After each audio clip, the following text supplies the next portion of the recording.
It's the Jack and Nick Horror Show.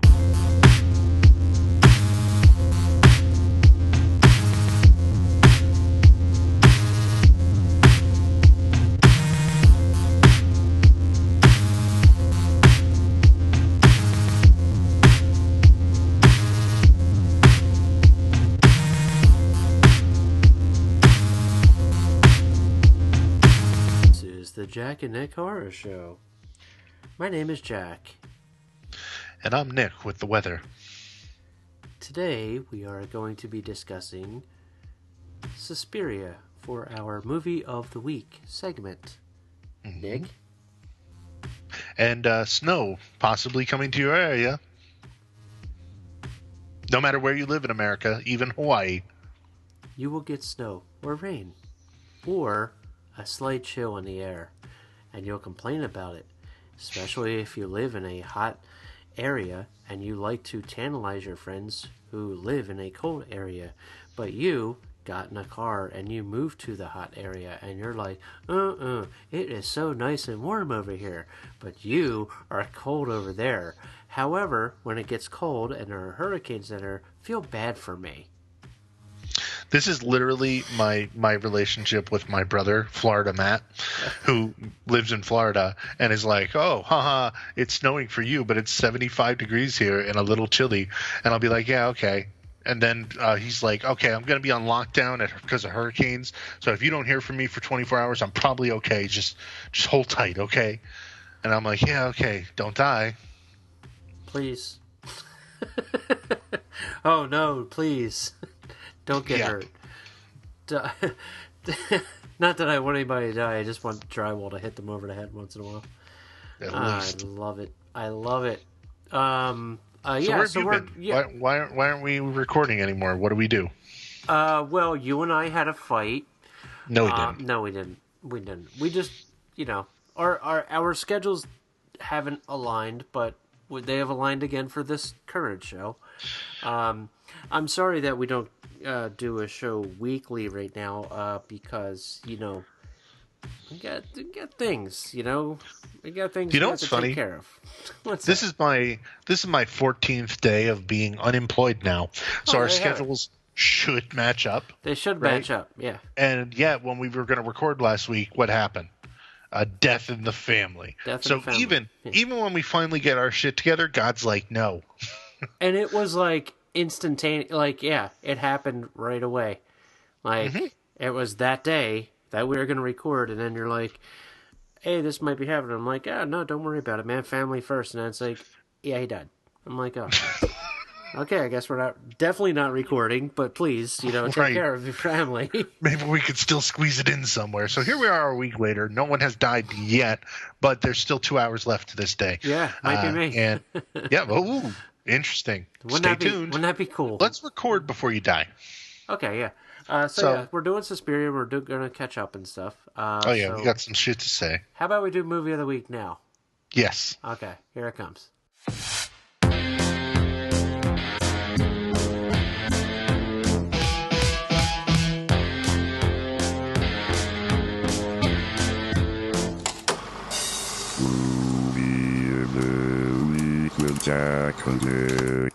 Suspiria 2018, rated R, 2 hours 32 minutes, directed by Luca Guadagnino, was written by Dario Argento characters, but other people wrote it.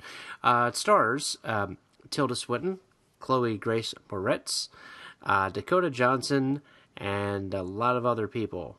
It is a remake of Dario Argento's Suspiria. That's up for debate, possibly, but we'll see how it goes. Nick, what are your thoughts on the Suspiria 2018 remake homology movie? Well, all right. So let me talk first about the original Suspiria. Okay, let's do that. You enjoy it, yeah? I can absolutely say yes. I enjoy it quite a bit. It is a beautiful art piece. However, I understand people going, F this pretentious movie. It's boring. I don't like it. It's confusing. I don't like it. Totally get it. I totally get it because not every movie is made for everybody. Oh, absolutely. So, I but mean, if you need something to look at that's beautiful, watch Suspiria. There you have it. right. Suspiria is a beautiful movie that puts me to sleep, There you and go. and I don't even hate it. It's just that the parts that I watched are very like sleep inducing. I fall asleep. I can't help it. And I've tried a couple of times, I think twice, to watch it. And I like the first time I fell asleep and gave up, and then I watched it again and fell asleep, and then woke up towards the end and was like, "What is happening?" But either way, did not really enjoy it. I didn't hate it, but you know, there's like a fine line between did not enjoy and absolutely hated. In fact, probably widespread, and I was not all the way down there, but I did not enjoy it. So I had 3 copies of the DVD, and then now I have the $80 Blu-ray. right, and the remake to enjoy, if you did, which I did. I enjoyed it. I had to break it up into 2 sittings because it is like nearly. I think it's like 2.5, 3 hours long, something like that. 2 hours and 26 minutes. Yes, That's a long movie. It is, and it feels long. Particularly because there are a lot of like long sweeping shots in it. Mm-hmm. The movie is about, and I mean, if you've never heard of Suspiria before, and this is the first time you've heard of it, I don't know if there's a good way to synopsize it in a way that would not either ruin it or make it sound horribly boring. But it's about a ballet school in Germany that has mysterious events going on and may be run by secret witches. There you have it. That's good. And that's like the whole premise of the movie. Mm-hmm. Except it's much different than just what that explanation brings to it. There are horrific things that happen to the students. Some of them might be supernatural and in methodology, in their horrors that befall them. So that's like the movie, and that's this one. That's the original, and it's there's a awful lot of dancing, but the movie itself is very intense and very unsettling at times. Has some good gore, has a lot of good storytelling, and then it sort of has things that are not so great storytelling when you actually think about it after you've seen the movie. Tilda Swinton is in this. She plays the head teacher at the dance school, and like several other roles for some reason. There's one role that I think you're not supposed to know is her, but I had read it beforehand. Hellraiser. What's that? Hellraiser. Are you sunglasses? Yeah, there's that. Well, I mean, there's 3 roles that she plays. Yeah. And then everybody knows she plays the old man. There's this old man who's like a psychologist who of one of the students there who's like trying to investigate what happened to his student at this school because he thinks she was brainwashed there or had some sort of episode that was driven by something that happened at the school. What's that? That was Tilda Swinton and the director's idea to make a movie that was composed of pretty much all women, including the main male character as a woman as well. Right. And it's a very weird decision. It is, yeah. Very weird decision, but I mean, it works in the movie, but you kind of wonder more about it. And if there's, like, I think it puts unnecessary subtext on it because you're kind of wondering, is this person then connected to the other character? Right. And if so, how? And, you're It's kind of wondering about that. Yeah, it is. Exactly. It's distracting, but in a subtextual way. I have to give credit to Lauren. She said that Tilda Swinton in that makeup reminded her of David Bowie in The Hunger. I think we said that, actually. In fact, my wife and I said that exactly that. She said that David Bowie's makeup in The Hunger looked better than that as an old man, which is weird because that movie came out 30 years ago. It didn't look as bad as and that's what I said. It didn't look as bad as Guy Pearce in Prometheus, where he looked like old Biff. But it was. That was Dick Smith that did the David Bowie in The Hunger. Who Okay. did all the Poltergeist. He's the one that everybody like Rick Baker and all them were like, they were enamored with the guy. But anyway, and he actually gave them work. And anyway, the whole So, educational jerk off. Okay, yeah. no, I mean, I'm pretty much going to say I enjoyed the movie, Mm-hmm. it'll probably be one of my favorites of the year, but I don't think I ever want to see it again, just because it's like, now that I've seen it, like, the surprises out of the box. Is there the cat's out of the bag? What's the euphemism I'm looking for here? I don't know. The analogy. The hand has extended from the sleeve. Sure. I guess. I mean, See, I made it that too. non-sexual. See, I can do that. I can make this show PG, Nick. Watch. That's good, because when we get on Spotify, I think that matters. By the way, we'll be on Spotify soon. So We anyway, can't have any songs like all. boop boop boop. Yeah. You might be copyrighted just for saying that. So, yeah, I enjoyed it. I think that there's a lot of weird stuff. I can't wait to discuss it more with you. But I do think the movie has some flaws to it, and we can kind of discuss that as we go. Cool. I agree. We made it an appointment film to watch. I had the Blu-ray. I had it for about maybe a week, and I was off on a Sunday, and I sat down with my girlfriend, and we said, we're going to watch Suspiria. And we watched Suspiria. And I thought the movie was very, very well done, shot, acting, blah, blah, blah. But, again, it's long. Way too long. Just like almost every movie from the last 2 years. It's like the latest trend, and I know why. I'm going to discuss that in a little bit. But I thought that it definitely had some pacing issues and all that, and I know that's intentional, and that's what they were going for.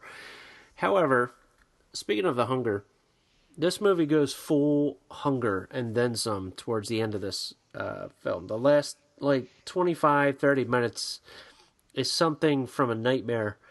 Kind of like Suspiria has the same type of imagery as well, except it doesn't go as gory, per se, or bloody. This one does, which is cool.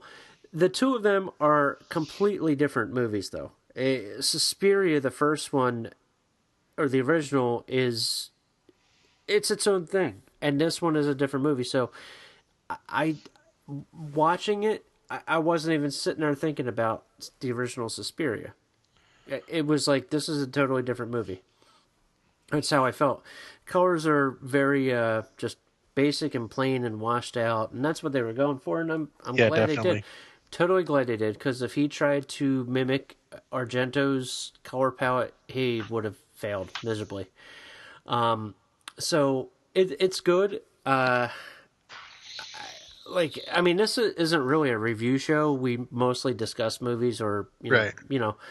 So we don't grade things. If you're new to the show and you're like, hey, I want to hear two assholes talk about Suspiria, that's us. But it's good. It's not, I don't know if it'll be in my top 5, but I really enjoyed it. It's one that I don't know if I'm going to be watching it again. Unless I want to see Dakota Johnson's butt. I'm just kidding. No, Right. I mean that you can find online. I know you can find. know? I know. They have porn on the internet now. I know that. No, Nick, you can't mention that on this PG show about Damn. horror movies, about a rated I'm R trying movie. to educate. Yeah. Okay. But yeah, I'm actually surprised that you feel quite the same as I did about this movie. Yeah, I was looking forward to it, and I really did enjoy it. I liked the dance number. I thought that was awesome. I loved the end of it, but a lot of it just felt like kind of meandering at times when it didn't need to. Like if this were an hour and just like the original Suspiria, if this were an hour and 40, you cut out 46 minutes from the movie. Then you'd have a solid fucking remake that everybody can appreciate and just say, you know what, that was fucking good, in and out, done. But movies, even Mandy, there are so many movies now that are 2 hours or above that don't need to be. The reason for it, Nick, I found out, is the longer you watch on Netflix or Amazon or Hulu, the more they get paid. Really, They I get didn't paid know per that. second. So they make yeah. So the longer you're watching, the more they get paid. See, I had also heard that it was because now that we have these independent distribution systems, these independent friendly distribution systems, people like Netflix or Yeah. this was an Amazon Studios movie, and basically they do not have the same types of restrictions that would be placed on a movie that's going to come out theatrically for a full theatrical run, where a producer is going to look at it, the studio is going to look at it, all these people are going to say cut this, cut that, cut this, cut that. Sort of like what Blumhouse does, which is why Blumhouse, so many of their films are so nice and tight and even, because they look at it and they scientifically put it through their algorithm that, like, this scene needs to be shorted, this one needs to be removed, we need to speed the pace up here. They completely don't do it with a lot of these movies that are coming out, for better or worse. With a movie like Mandy, I feel like it helped it a lot. But with a movie like on Netflix, Apostle, that just came out, or Apostle, how do you say that? I don't know. Apostle. That came out December, That was November. over 2 hours. Bird Box Yeah, it was was 2 hours. Like, And yeah, horror exactly. horror movies like comedies. I'm sorry to be a general dickhead here to those who are disagreeing with me, but a horror movie needs to be a solid 90 minutes, maybe 100. 90 minutes, just like a comedy. 90 minutes. If you go 2 to 2.5 hours, you better have a lot of shit to look at, because people have these things that are attached to their bodies called phones, and they're going to be looking at them rather than your movie. It's just It's also a scientific. I mean, there are scientific reasons for it to happen. Neurologically speaking, your brain can only take so much of a dopamine release over time before it starts to just be desensitized to it by the ending, which I understand too. But for this movie, though, it's, dude, you start with, what's her name, Chloe Grace Moretz, who is almost unrecognizable. right, Well, she's she looks in like like Ali two Sheedy scenes in this movie. She looks like Ali Sheedy from Breakfast Club. Right, I actually didn't even know it was her in the beginning. I was like, oh wait, that was her in the beginning, and then her at the end. Yeah. She's not in this movie for someone who's top billed. Right, it's weird. But that happens, and then you're confused because you're like, when does Dakota show up? And she shows up later, and then it's about which is this and which is that, and they just are blatantly like, we're witches. Yeah, deal with it. It's pretty blatant. And then also it keeps cutting back to what's happening in Dakota's character's home in Ohio, and it keeps cutting back to bits of her life. There's a lot of flashbacks. I feel like all these subplots that we're mentioning, there's also the whole subplot surrounding Tilda Swinton's old man character that goes on way too deep, when it should have been a short kind of like thing where they're being the Ahab, chasing after the witches, and instead it turns into he lost his wife after the war and the Nazis and all this stuff, and like. You find it just being like, what is this adding to the story? You know what I mean? Like, what does all of that even add when you get to the point where, like, the points that it goes in this movie, the depth that it goes, it's like, what did that add? After seeing it, I'm just like still kind of perplexed by why they felt like they needed to do so much with it, other than Tilda Swinton was playing this character and they didn't want to cut any of it out because of her. Right. Yeah, right? It felt kind of self-serving, I would say. Kind of like somebody trying to be Nicolas Winding Refn. Like it kind of felt like a lot, but yeah, it felt like his version of Suspiria. It really did. Except his version probably would be more neon and beautiful to look exactly. at. Yes. No, I mean I love Nicolas Winding Refn. Oh yeah, me too. Me too. The guy's fucking completely nuts, and that's why I love him. It's a great comparison right there, Jack, that I didn't think of, that I probably should have thought of, but because I love his movies. Well, But like, what's that movie that what's his name? Ryan Gosling made. the Only God Forgives. No, the one that he made, the one that Ryan Gosling directed. Oh, yeah, the Among the Pines or something No, like not that one. It was something. Shit, I can't remember it. It's cheap. I haven't bought it because I heard it's long, pretentious, 2.5 hour thing, just like this, where it's like, okay, but I'm not saying the movie sucks. This is going to be another Halloween 2018 thing, where everybody's like, but you said you liked it. Nobody said that to me, by the way. I can't remember the name of that movie that Ryan Gosling made. Damn it. No, don't worry about it. The point is, I'm gonna find it. You are right. It Lost does feel River.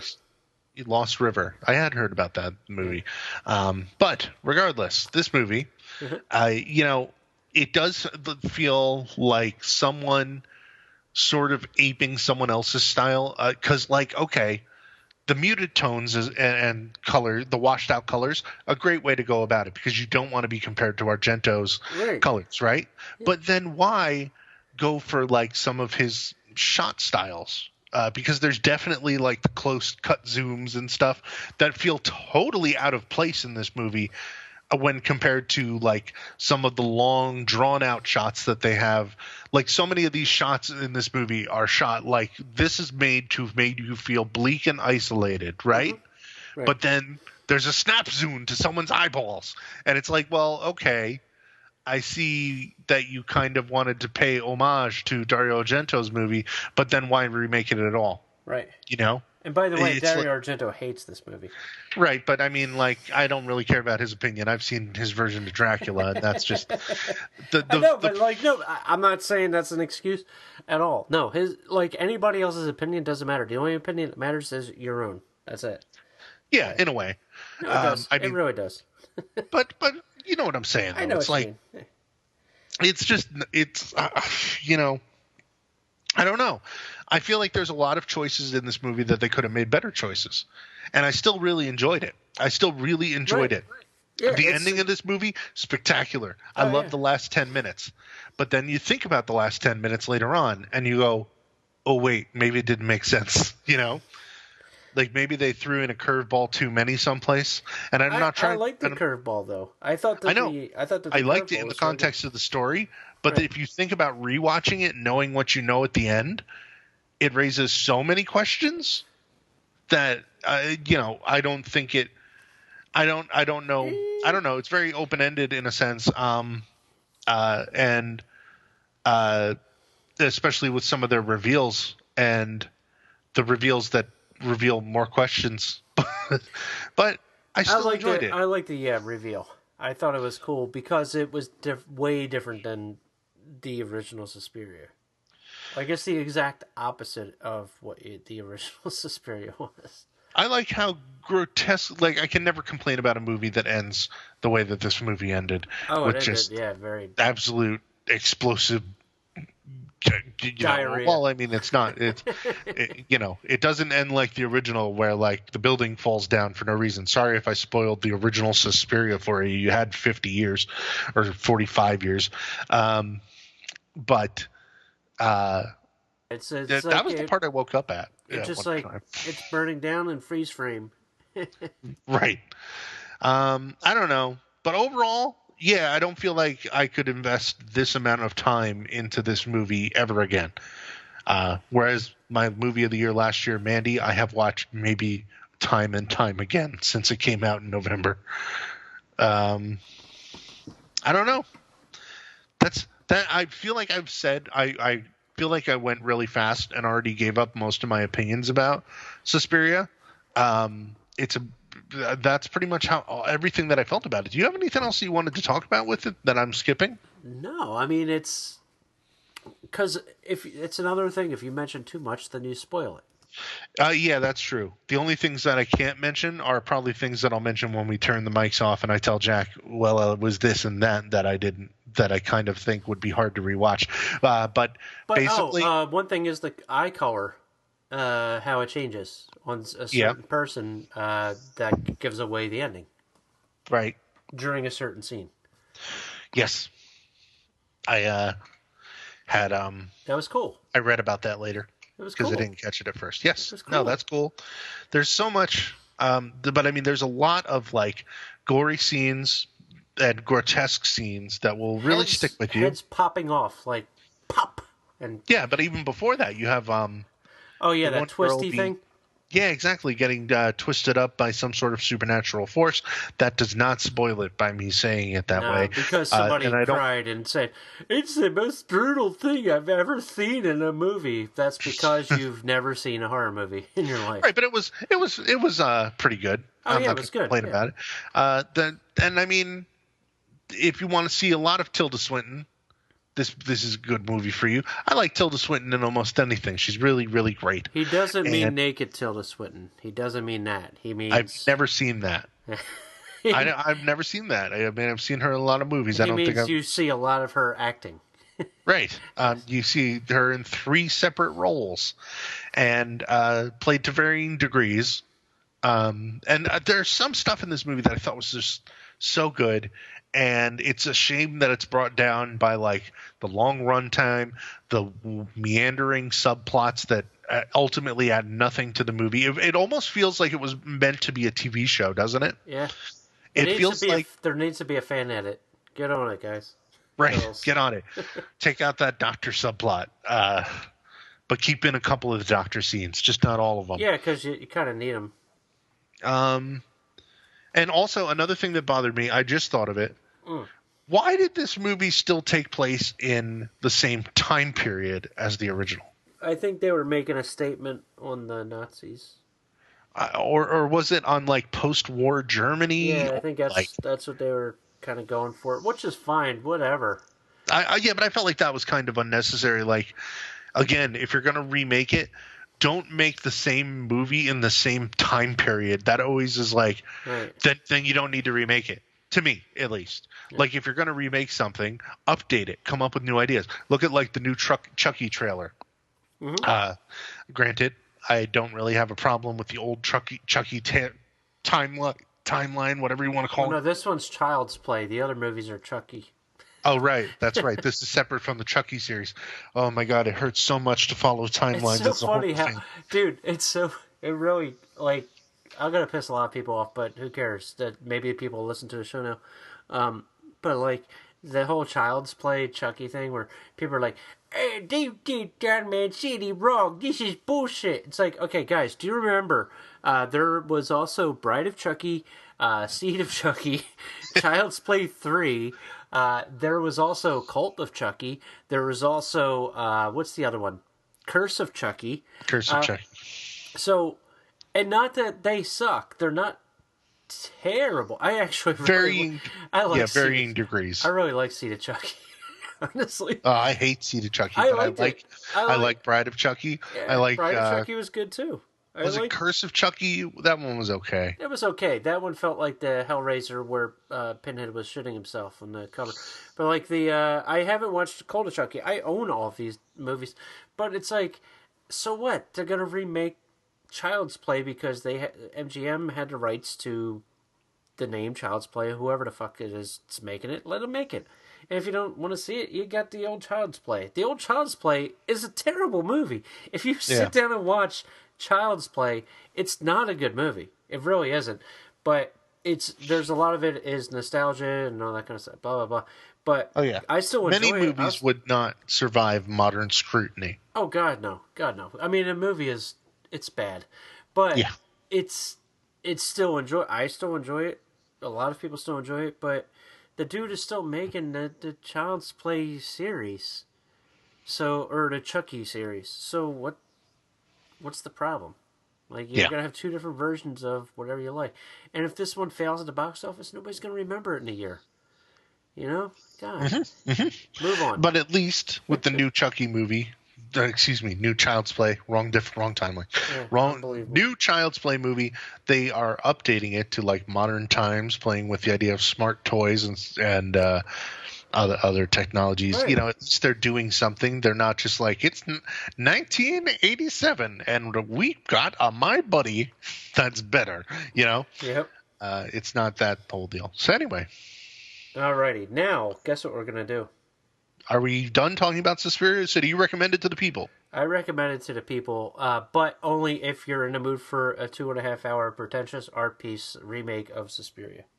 Right. Which, if you probably are. So I'd say this is a good early morning wake up, put in, watch, so you have the rest of the day moving. yep. Do that. Like if you wake up at 8 and you're like, man, why? You know what? I'll watch Suspiria. 10:30 over. You can cook breakfast while watching this. There's stuff that you're not gonna miss while you're watching this. Like if you're doing something else, you can still watch the movie and know what's going on. All right, you ready? All right.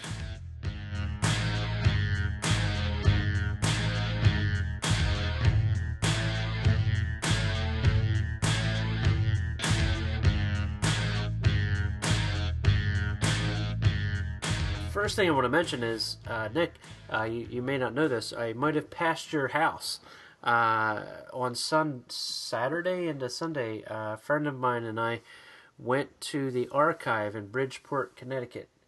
Really? Yeah, and the archive is Vinegar Syndrome's store that they have. It's not too far from their plant where they record movies and all that, but they they have a store where they sell all their products and Arrow's products and Severn, you name it. Like they have that, and then they have a whole bunch of old VHS tapes and old DVDs, and there's basement, and they have records, and they have their top floor has a little screening room that they show some of the movies that they're going to be selling and stuff like that, which they have. The guy there told us that they haven't done it for a while, but I loved it. I made a trip there just to go there, and that was exactly what I did. I spent so much on tolls, I'm never doing it again. Unless I'm taking a train. God damn, tolls are expensive. Jesus. They really are. I can't. It's out of control. I had like $60 in tolls, and I just got the email today. You have negative $460 in tolls. I'm like, you gotta be kidding me! Just to go up there and back. That's robbery. But yeah, I basically the thing that sucks is that I went to the Vinegar Syndrome section. And I'm like, oh, I own all these. Okay. Because I always get their monthly package, so it's like, But it's if you live in the area, if you live in New York or whatever, I would totally recommend going there. The coolest part is I went there and I was in there for a good 2.5 hours, just bullshitting with the gentleman that works there and other people that were coming in.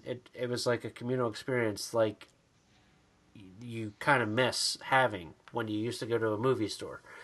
And it felt great. I felt like I went back in time and had a great time. So I did that. Anyway, movies, catch up. I got a movie that is going to be coming to Shudder soon, so don't buy this, Nick. It's called The Ranger. The Ranger. The Ranger. It's a slasher movie about a bunch of punk kids, directed by I think her name is Jen Wexler. She went to Philly Art Institute. And she made a slasher movie called The Ranger. And it's basically about a bunch of punk kids that get into a deal or something that goes wrong at a club that involves harming a police officer. So they go on a run into the woods. And when they go to the woods, there's the park ranger who is demented, who one of the characters has a past with. And he basically picks off the kids one by one, slasher style. I enjoyed it a lot.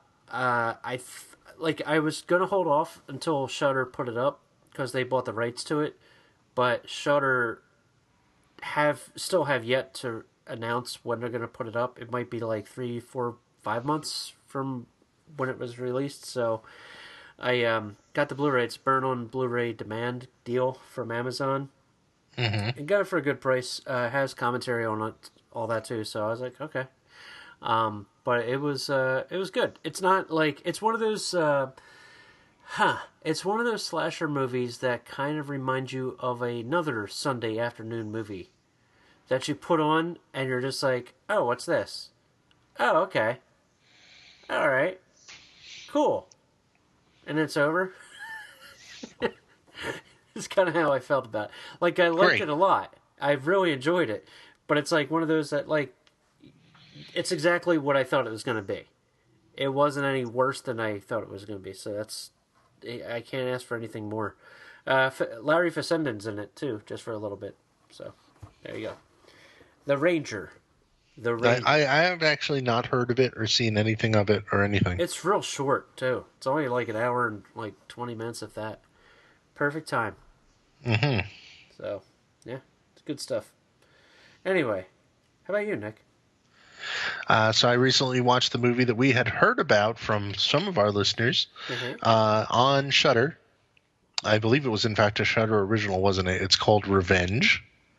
Oh, yeah, that's the movie that's about revenge. Right. I had briefly mentioned it previously. Another movie that feels like it takes place in some sort of Nicolas Winding Refn echo chamber, which is fine. Mm-hmm. I like a winding tunnel. No, is that a good name for an echo chamber? So Brian, again, I don't know. But the point is, it's a very neon movie at times. It has a lot of loud music in it, and it like, is that a good way to describe a movie? I don't know. It felt like it took place. Well, it felt like it took place in the same universe as The Bad Batch, if you saw that movie. And I liked it slightly more than I liked The Bad Batch. This movie, Revenge, is about a girl who gets taken out on a helicopter ride with her boyfriend, who is seeing her outside of his marriage. They go on a helicopter ride out to his far secluded mansion type house in the middle of what appears to be like a Mexican desert. Mm-hmm. And then they go hunting with they plan to spend a weekend hunting with his two buddies out there in the desert. But oops, one of the buddies rapes her. And then oops, he didn't actually care about her. And oops, they try to kill her. But she comes back for... Oops. Revenge. Oh, Revenge. That's the name of the movie. Yep. Roll credits. So it's a rape revenge movie. It is. But it was pretty good. Pretty good all around. Like, there's at least one incredibly stupid part that you have to get over in order to watch the movie. And it's the premise of the movie. So I'm just going to tell it to you. She gets left for dead by them in a way that would most certainly leave any human being completely dead. Sort of like I've heard people complain about this, but they don't complain about it in Kill Bill when the bride comes back after being shot 46 times and in a coma for a couple of years. But it's the same type of thing. So long as you can get beyond that, you think you have no problem with the movie. Yeah. But if you can't, like, from everything I've heard, every complaint, every podcast I've heard about this movie, there are some people who cannot get over the way that she dies in this movie. And dies and comes back. She doesn't really die. You know what I mean? The way she's left for dead. And if you can get over the way she is left for dead in the movie, you'll be fine. And it's got a lot of gory bits, a lot of stupid bits, but it's an over-the-top type of movie. It's not meant to be taken like 100% for cereal. You know, you kind of like, dude. It's just not. It's like a movie, and you're supposed to watch it like it's almost so over the top with its violence that it's telling you it's okay to turn off your brain and watch this bullshit. Okay. And I kind of appreciate that, but at the same time, I don't feel like it treads a whole lot of new ground. Like, there were a lot of people like really kind of overselling that, but maybe they just haven't ever seen a good rape revenge movie, which is completely possible because most of them are just garbage. But it was pretty good. Not terrible, not groundbreaking. But I've heard people say it was terrible too. But I think it's just because they're over rape revenge movies, which if you are, then I wouldn't recommend you watch it. But if you like neon movies, you remember how I said I like neon? Mm-hmm. I'm easily tricked by neon colors. I am too. It's a very colorful movie, and it's indulgent in that. And there's a great final sequence, once again, that just leaves, body matter on the walls. And that is something that I live for. So if you like seeing white turn to red, watch this movie. Speaking of white turn to red, do you like to see gold splatter all over the place? Gold? Gold. What type of gold? Like leprechaun? If somebody gets shot, with a lot of bullets, gold just sprays all over the place. What? Tell me more. Let the corpses tan. Let the corpses tan. Let the corpses tan. Speaking of pretentious, you know who directed this? This is from the guy who made that movie. A couple. Yes, a couple of them. A Mare and The Strange Color of Your Body's Tears. You got it right. Yeah, I don't remember. I've never seen these movies. No. I've never seen trailers for these movies. I've just heard you talk about these movies, and you always tell me, Nick, don't watch these movies. If you don't like pretension, then anyway, this is their least pretentious movie. It's kind of it's a movie that's actually on Amazon Prime. I have the DVD, but I'm letting you know it's on Amazon Prime. It's Fernando De Leo directed, called Madness. It's kind of like that, where the basic setup is these criminals steal gold from the popo. Mm-hmm. not the popo, but you know what I mean. They steal gold from people that are transporting it, and then they take it to a hideout where there are other people that are trying to swindle different people in the team the gold, and then there are this family that's part of it that are trying to get the gold, and everybody's trying to get the gold from each other and double cross each other, and then police show up, and when the police show up, one of them is killed quickly, and then there's another cop who is there who is part of not anybody but becomes buddy with certain people, and it's all like this one's trying to kill that one and that one's trying to kill that one, and it's all in one secluded area in the desert. It's really cool. It's not a horror movie, so I mean I know we're a horror show, but the pedigree is there. It's kind of like the Madness movie, but there are some scenes in here that are just really freaking cool. Like the thing I mentioned where somebody gets shot and they're yelling, and it's white background and their body is all gold and their blood is gold getting shot. And they're yelling "Ah!" and you see splatter going over the place. And then there's another girl who is clothed with this scarf type thing, and its machine gun is shooting off her clothes piece by piece until she's nude. It's freaking weird imagery, but these are different dreams that people are having and stuff too. So I recommend it, but only if you're in the mood for that type of movie. I would recommend watching the trailer first to see if that's your type of movie. But it's cool. It's their most linear movie to date. So, there you go. Let the corpses tan. All right. Let the corpses tan. Let Got the it. corpses tan. Got it. Yes. Anything else, Nick? Oh, I did have another movie I was going to talk about. Oh, I think we may have talked about this previously on the show, so I'm going to keep it brief. But there's another movie on Shudder. Apparently, all I watch is movies on Shudder these days. That's fine. Sorry. That's not true. I watched Suspiria, which was VOD. But anyway, on Shudder also there's shit. I forgot the name. There's movies. No, I didn't. Oh God, I had it up on screen before. I think it was Maybe You're the Killer. What's the name of it, Jack? Oh, the one I talked about. So You Might Be the Killer, or You Might Be the Killer. Fran Kranz and Allison Hannigan.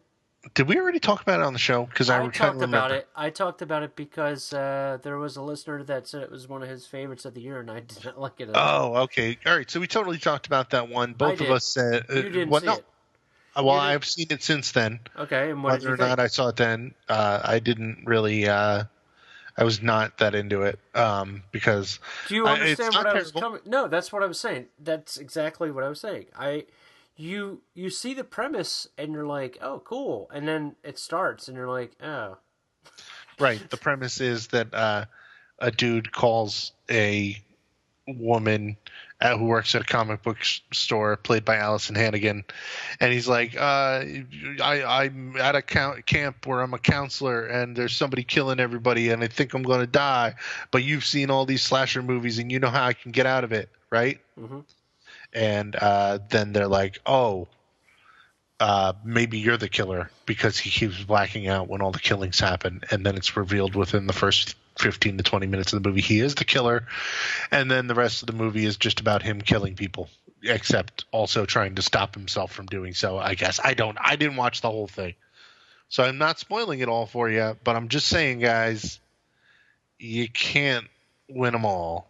That's my take on that. And I'm not looking for validation. Like some people, a lot of people love this. They said it was their favorite of the year, and I'm absolutely like baffled because I'm like, you know, when it's why the chicken crossed the road to get to the other side 20 times in a movie, it's not funny.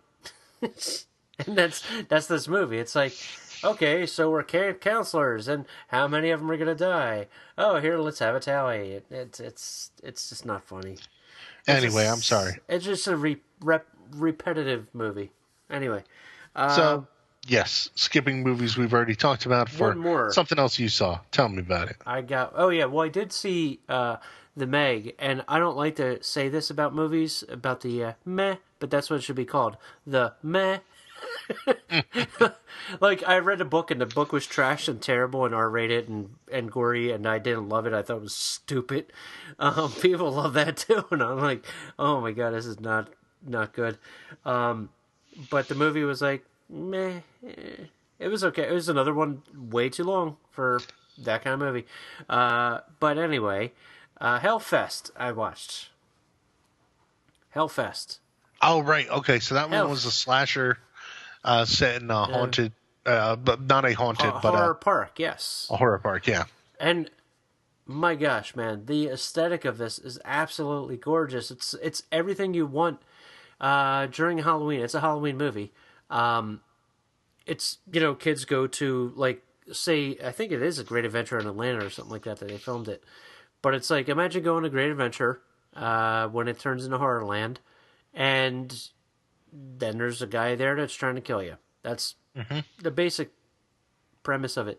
The only thing that's not great about it is the kills. Some of the kills are good, but a lot of it is just like stabby hands, and that's it.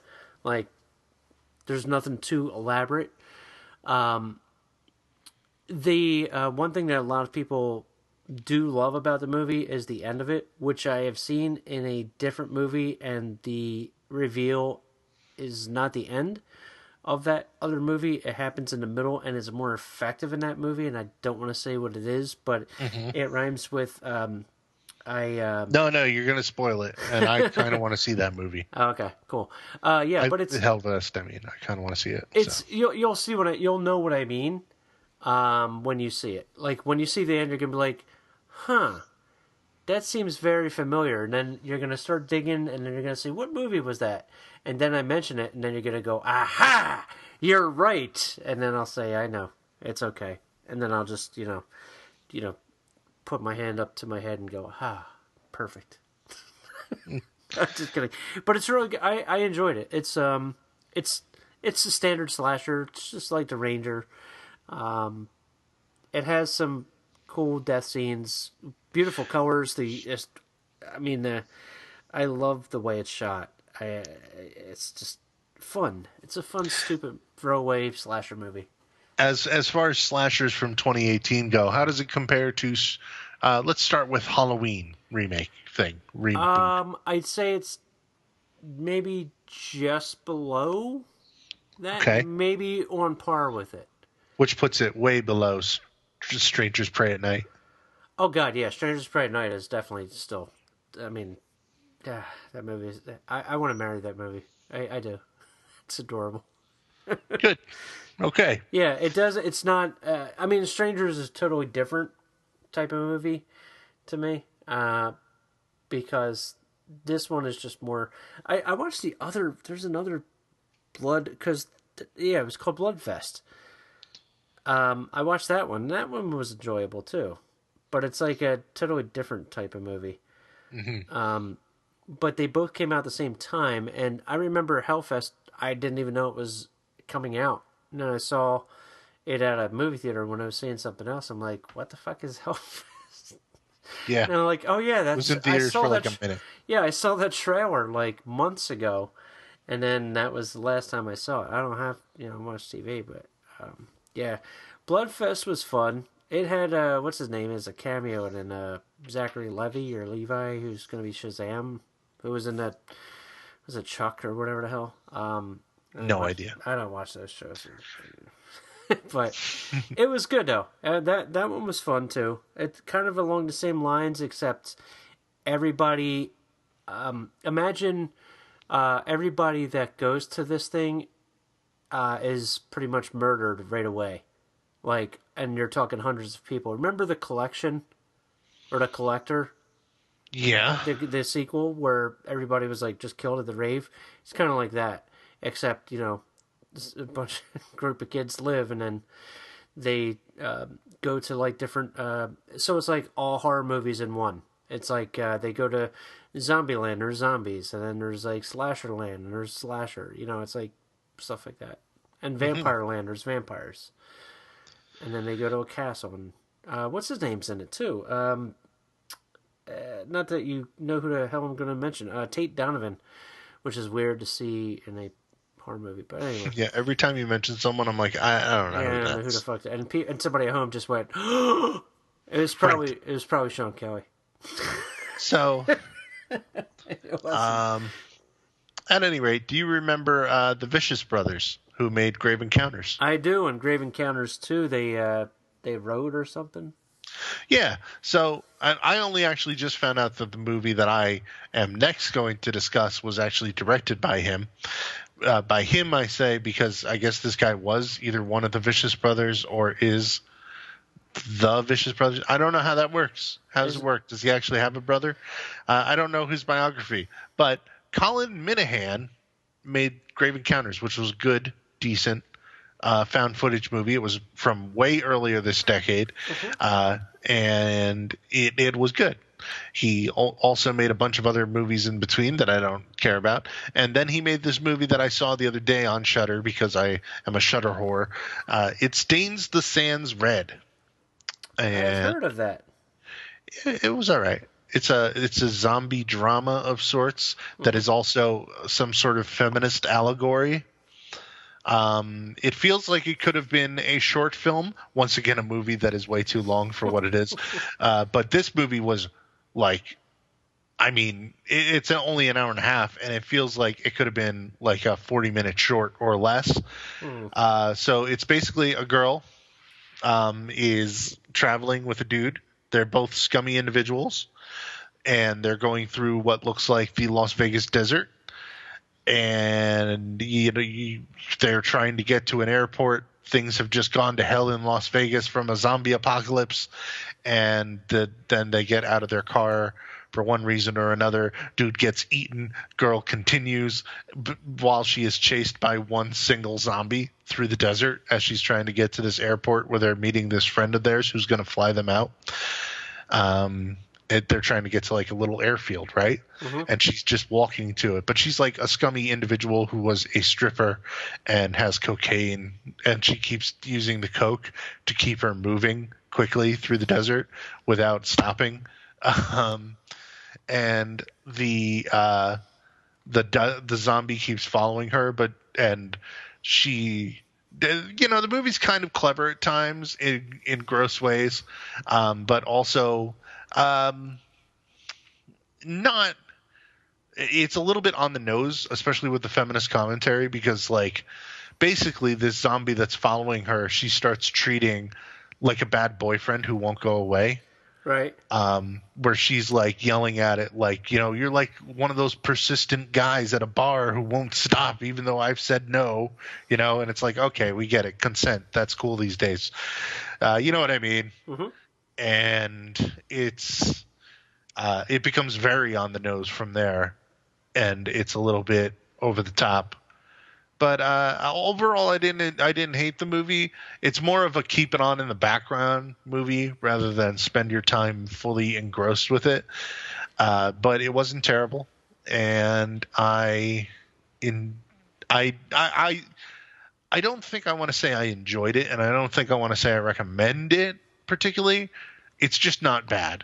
You know what I mean? Mm-hmm. Which sometimes is kind of damning for a movie. Like, it's just not bad. It's not great. You can watch it if you want to. If you want to see one of the better zombie movies I've seen in the past 2 years, maybe it's this one, because there haven't been there's been like a handful of good zombie movies in the past maybe 5 years. Mm-hmm. And this one is kind of one of the okay ones. You know? It's not What's the last bad. good zombie movie? What's the last good new zombie movie you saw? Let me put that test. Was it The Battery? Shaun of the Dead. Yeah, probably. I don't know. A lot of people. There was one. I haven't seen Train to Busan. There was. Oh, that was good. That's a good. There you go. That's a really good one. There was something. I don't want to scroll through my movie list. Figured. I know. It's hard to remember like what was the last good zombie. There's so much content these days, and especially like now we're kind of out of the zombie movie phase, where for years it was like the trend and we were getting all sorts of zombie movies. Mm-hmm. But now that we're sort of beyond it, you only see really bad zombie movies come out. Like the ones I've seen these past couple of years are the Dawn of the Dead remake, Dawn of the Dead Bloodline, which was holy shit garbage. There was another Dead Rising movie that I saw that was holy shit garbage. I can't even think of other ones, right? They all blend together. Dude, zombies are played out. They need to go away for literally 20 years. Yep. Like, I don't need to see another zombie movie till I'm a grandpa. That's cool. That'll probably happen in like 10 years, but... that's it. One thing I wanted to mention... You'll be dead. Nah, no, probably No, not. I shouldn't joke. No, you shouldn't. He probably will. He'll be like, "Oh, this is the Nick Horror Show. I'm Nick." Sorry, everybody. Jack's dead. No show. I don't know when the show will be edited, but it's my show. I'll still be like, the schedule just doesn't work. And one movie I want to see, surprisingly, is The Prodigy. And not because of the director. Because the director, I found out, do you remember The Pact? Yeah. That's the director. He also made it The Devil's Door, which I was like, kind of... I don't remember a thing about The Devil's Door, and I liked it more than The Pact. So, go figure that out. But I heard it's really good. It's got a surprise third act, like where it goes somewhere where you don't expect it to, which is cool. But I've been in, and people like The Pact. Remember they made a sequel to that? Yeah, I think we may have seen it at some point. Yeah, we did. That was the one with the ice cream, Casper Van Dien, and then God! And then the thing in the walls, and then we watched the girl go pee pee. Dude, we've seen so many movies. I know, but that's what I mean. We should not have ever seen. You know, when that's one other thing, and I'll get off my fucking soapbox. But like, it was like the 2010-ish area when horror movies were all coming out, and they were like dramas. It was like drama horror. And they're like, we're going to be scary, we're going to be scary, we're going to be... And then nothing happened. And then it's like, we're going to be scary, we're going to be scary. Nothing happened. And then by the end of the movie, you're like, that was so boring. Or you would be like, it's a C. There was that's a long like stretch. the worst. There was a long stretch, and it was during that other goddamn show that we did, where every movie was just boring. So I'm really glad that like lately there have been a lot of better horror movies. So congrats. Yeah, like I'd like to talk about a few more classic movies with you at some point this Oh, yeah. year, hopefully. But like this past year, there's been so many good ones coming out Right. that we almost don't have time for it, you know? Yep.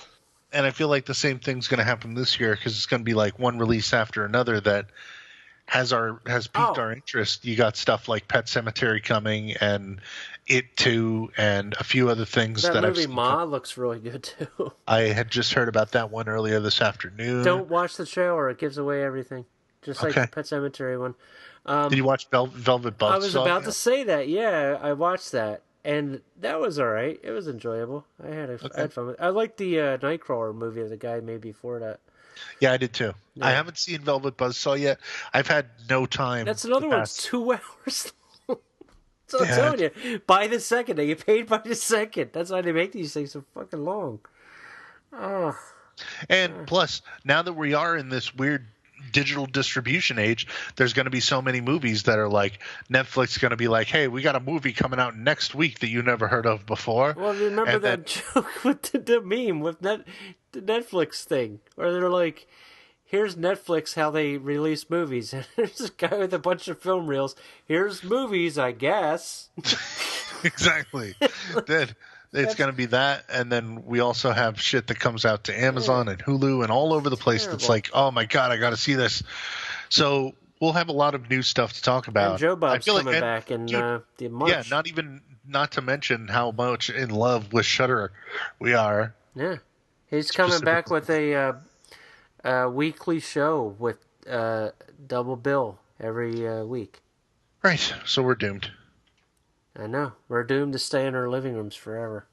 Oh. Or our bedrooms. All right, Nick, fuck you. We're over. Right, we made it this far without mentioning video games, so. I know. All right, let's not do that now. All right. So. Apex Legends, goodbye. All right. Good night, everybody. Thanks for listening to our show. Follow Nick at New Jersey Nick. Follow me at Jacob K666. And follow the show at Jack and Nick Horror. Mm-hmm. All right, cool. All right, Nick. Yeah. Good night. Good night, Jack. fall Thank you for talking. Goodbye. Oh, that was my dog. See? He's ready for bed. Always. Here.